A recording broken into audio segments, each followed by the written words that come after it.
So more often than not, the reason why all of us are at a space where we feel there is more to discover about ourselves, is something that maybe we don't know about ourselves, or we're just going on with life and there's a lot that's left untouched, is because we are living in a noise. Alright? And what that also means is we are shutting our sensory system one after the other. We are shutting our intuitiveness one after the other. We shut our giving one after the other because we're scared of being taken for a ride, right?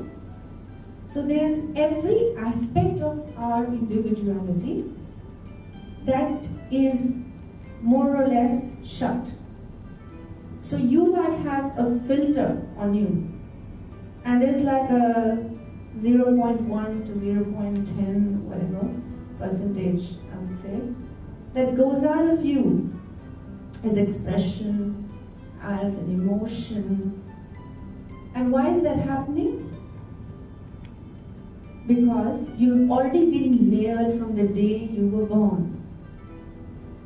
Now I want to bring a parallel to the nature's own process, the scientific process that will make you understand why is it that we still feel there's something about us that we have not touched. Okay? So I talked about the still waters, and I said that you can feel when the nature is in an emotion of harmony. Similarly, can you experience yourself in a state of harmony? How many of you can? Sometimes? Okay.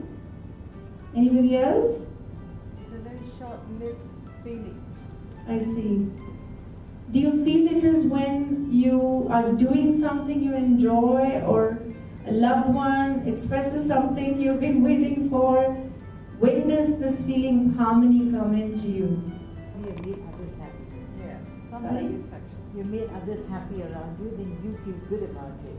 And you feel peace Yes. and harmony. Yes. Do you know nature is exactly like that? When it feels that it has not fulfilled its existence of giving you life, giving you water to have and respect, it feels restless. It fights back when you take it for granted to a point where it can't bear anymore.